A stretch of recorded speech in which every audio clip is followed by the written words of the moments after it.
अस्सलाम वालेकुम, कैसे हैं आप सब। उम्मीद है आप सब खैरियत से होंगी। आज का जो व्लॉग है वो सुबह के तकरीबन समझ लीजिए कि 11 बजे के करीब से स्टार्ट हो रहा है।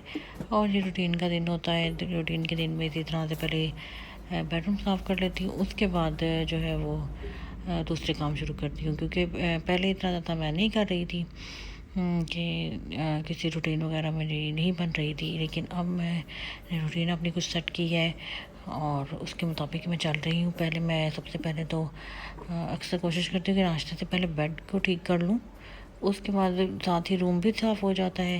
अगर बेड साफ़ हो तो रूम जो है वो 90% साफ़ हो जाता है।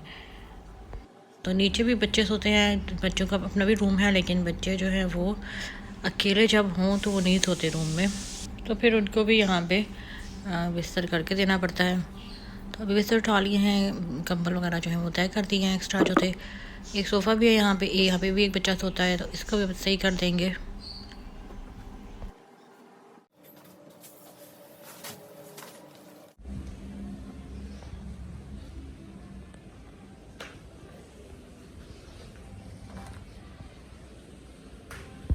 बच्चों की जो चीज़ें हैं मुख्तलिफ़ जगहों पे पड़ी होती हैं, उनको उठा के एक एक चीज़ को जगह पर रखना काफ़ी मुश्किल होता है, क्योंकि बच्चे अक्सर चीज़ें जो है वो उठा के वापस अपनी जगह पे नहीं रखते।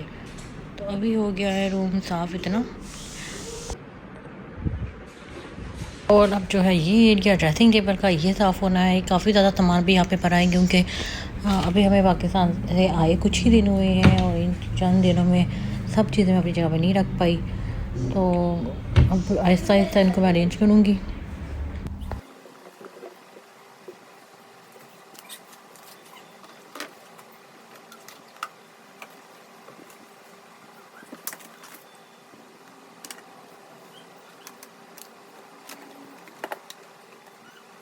ये जो रोटेटिंग ऑर्गेनाइज़र है, इसका बहुत ज़्यादा फ़ायदा हो गया हुआ है, क्योंकि बहुत सारी चीज़ें इसमें आ जाती हैं। अब मैं जो जो चीज़ पे फिट आ रही है वो रख रही हूँ, और जो जो चीज़ फिट नहीं आएगी वो मैं यहाँ से उठा दूँगी।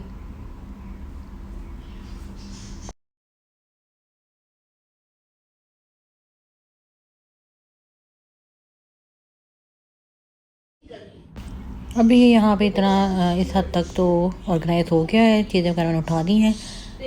डीपली जो सेटिंग है वो भी बाद में होगी। अभी यहाँ पे बर्तन पड़े हैं, इनको रख देंगे किचन में।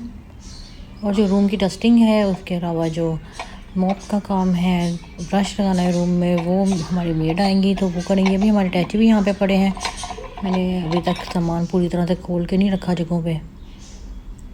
तो ये इतना साफ़ हो गया है। अब बाकी का जो काम है डस्टिंग वगैरह वो बाद में होगा। तो सुबह तो मेन काम मैं करती हूँ, सबसे पहले मैं रूम साफ़ कर लेती हूँ, उसके बाद मैं किचन को साफ़ करती हूँ। तो अब जाएंगे किचन की तरफ। तो अभी मैं आ गई हूँ किचन की तरफ। किचन में इस वक्त मैं बेबी जो है मेरे हाथ में है, क्योंकि वो थोड़ा सा रो रहा था और अभी मेरी गोद से नहीं उतर रहा था, तो मैं उसको लेकर आई हूँ साथ में। और उसके साथ में पकड़ के जो है काम थोड़ा सा मुश्किल हो रहा है। उसको यहाँ पे चेयर पे बिठाऊंगी और उसके बाद मैं काम शुरू करूँगी किचन का, क्योंकि काफ़ी ज़्यादा चीज़ें पड़ी हैं यहाँ पे और उन सबको समेटना है। जब पाकिस्तान से आते हैं तो सारे हमें दोबारा से, क्योंकि 2 महीने की तकरीबन हम लोग वक्त गुजार के आए हैं पाकिस्तान में, तो हमें सारा दोबारा से फिर से जो दालों के डब्बे वगैरह वॉश करने पड़ते हैं। क्योंकि थोड़ी सी दालें थी वो मैं कुछ छोड़ भी हुई थी। वैसे तो मैं कोशिश की थी ज़्यादातर चीज़ें मैं देकर जाऊँ, लेकिन फिर भी कुछ रह गया था, तो वो सब मैं आहिस्ता आहिस्ता करके डब्बे जो है वो वॉश करने। मसाले वगैरह कुछ अगर रह गए थे तो वो भी अब मुझे ठीक नहीं लग रहे हैं, तो उनको भी दोबारा से धो के नए मसाले उसमें डालना है, ट्राई करने हैं। तो ये सारे काम हैं। ये बेबी की चेयर को साफ़ कर लेंगे, उसके बाद उसको यहाँ पे बिठा दूँगी। अब यहाँ पे मैंने बेबी को बिठाना है, बेबी को बिठा देते हैं। उसके बाद उसको मैंने बिस्किट वगैरह दे दूँगी। बिस्किट दे के तो मैं काम अपना आसानी से कर सकती हूँ, खाने की तरफ उसका ध्यान हो जाता है, तो वो खाता रहता है मेरे पास बैठ के। यहाँ पर बहुत सारी चीज़ें पड़ी हैं किचन में इस वक्त, जिनको उठाना है, जगहों पर रखना है, और देखिए यहाँ से लेके वहाँ तक चीज़ें हैं, सबको समेटना है। और उसके साथ साथ मेरी रूटीन होती है कि सुबह के टाइम उठ के पहले जो है जब मैं किचन में आती हूँ तो नाश्ते वगैरह से फ़ारिग होने के बाद ज़्यादातर ये काम करना होता है कि सब चीज़ें उठा देती हूँ किचन से, साफ़ कर देती हूँ। क्या जो भी शेल्फ्स वगैरह हैं उनको, और उसके बाद बर्तन वॉश कर देती हूँ। तो फ्लोर का जो काम है वो मेड के लिए होता है, वो आती है तो वो साफ़ कर देती है। तो इस वक्त जो मैं कैमरा स्टैंड यूज़ कर रही हूँ वो पाकिस्तान से हम लोग लाए हैं, और कुछ इस तरह से है कि ये जब इसमें मैं कैमरा लगा रही हूँ तो ये बार बार नीचे की तरफ झुक जाता है। इस वक्त ये जनाब जो है नीचे की तरफ झुक गए हैं। तो ये जो ट्राइपॉड है ये मैंने रिंग लाइट के साथ लिया था, और मुझे ये सही नहीं लग रहा है, किसी भी काम का नहीं है, तो ये मुझे फिर से एक बार लेना पड़ेगा। अब स्पीड पकड़ते हैं और जल्दी जल्दी से सारी चीज़ें यहाँ से उठानी शुरू करते हैं।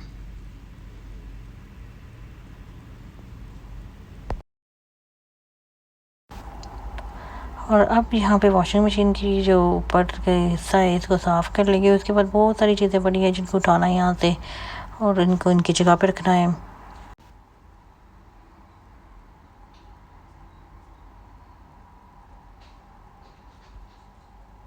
अब ये मेरे पास है एक सरफेस क्लीनर है, इसको मैं यूज़ कर रही हूँ, मल्टीपर्पज़ क्लीनर है, इसको मैं यूज़ करूँगी यहाँ पे साफ़ करने के लिए चीज़ों को।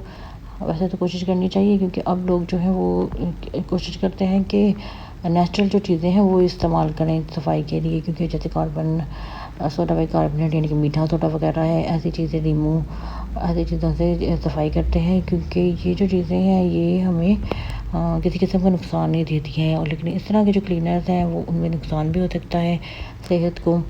तो अभी फ़िलहाल तो मैंने स्विच नहीं किया है जो भी नेचुरल चीज़ें हैं उन पर। वैसे भी मैं बहुत कम ये चीज़ें इस्तेमाल करती हूँ, कभी कभार अगर करना हो, ज़्यादा ही कुछ गंदा हो रहा हो, ज़्यादा टाइम हो गया हो साफ़ करने किए हुए, तो फिर मैं ये सरफेस क्लीनर्स जो है वो थोड़ी यूज़ कर लेती हूँ। तो आज मैं इसको इस्तेमाल कर रही हूँ ताकि थोड़ा सा साफ़ हो जाए, अच्छे से जर्म्स वगैरह जो है वो मर जाएँ, वरना मैं खाली गीले कपड़े से ही साफ़ करती हूँ चीज़ें। अभी यहाँ पे जो है साथ में नाश्ता भी बनाना पड़ रहा है बच्चों का, क्योंकि छुट्टियाँ अभी ख़त्म नहीं हुई थी जब हम लोग आए थे, तो कुछ दिन पहले गए, और जो एडिट करने में टाइम लग गया, तो उस वक्त मैं साथ में नाश्ता बना के दे रही हूँ। तो ये बच्चे जो है बारी बारी से उठते हैं, जो बच्चा उठे उसको नाश्ता चाहिए था तो उसके लिए नाश्ता बनेगा।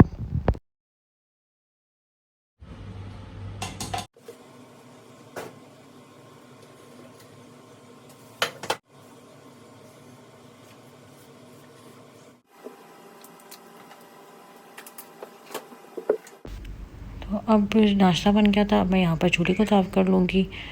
पंच से सिंपल मैंने अलग रखा हुआ है स्टोव को साफ़ करने के लिए, उसके अलावा जो दूसरी इर्द गिर्द की किचन में चीज़ें साफ़ करने के लिए, उससे मैं ये सोप लगा लिया था मैंने डिश वॉशिंग वाला ही, और उससे इसको साफ़ कर लेंगे, और साथ में गीला कपड़ा यूज़ कर लेंगे साफ़ करने के लिए।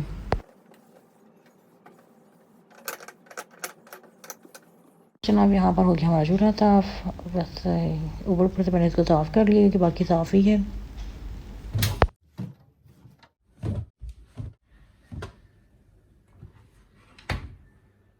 तो चलिए आज का जो ब्यूटी टिप आपके साथ शेयर करना है उसकी तरफ आ जाते हैं।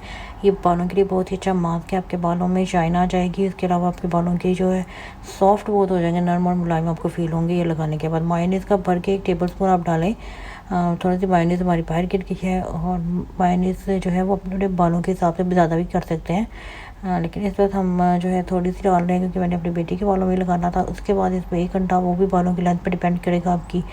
अंडा डालने के बाद इसमें हम डाल देंगे थोड़ा सा दही।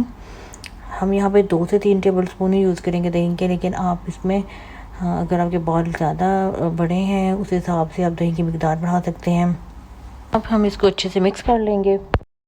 इसके बाद आप चाहें तो इसे किसी भी बॉटल में डाल लें, इस तरह की बॉटल्स मिल जाती हैं आजकल बाज़ार में, ऑनलाइन भी मिल जाती हैं ये बॉटल्स जो है अमेज़न वगैरह पे। तो इसमें देखिए घुमा के खोल ली थी, अभी मैंने यूज़ नहीं की इसलिए मुझे भी अंदाज़ा नहीं था। इसको घुमा के खोलना है, इसमें फिल करना है ये कि दही का मिक्सचर।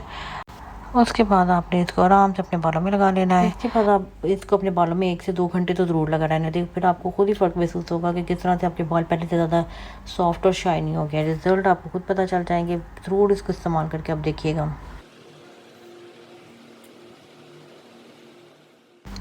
और अब आ गया है खाने का टाइम। खाने में है आज दाल चावल, साबुत मसूर की दाल है, वाइट चावल है बॉइल्ड, और साथ में थोड़ा सा बच्चों के लिए खीरे काटे हैं, और इस तरह से सेक्शन वाली प्लेट में काफ़ी खुश होकर बच्चे खा लेते हैं। साथ ही इसके आ गया है आज के ब्लॉग को ख़त्म करने का टाइम। उम्मीद है आप लोगों को आज का ब्लॉग पसंद आया होगा। पसंद आया हो तो वीडियो को लाइक ज़रूर कर दीजिएगा, और अगर पहली दफ़ा मेरे ब्लॉग को देख रही हैं तो चैनल को सब्सक्राइब भी कर दीजिए। अब मिलेंगे नेक्स्ट ब्लॉग में इंशाल्लाह ताला। तब तक के लिए अल्लाह हाफिज़।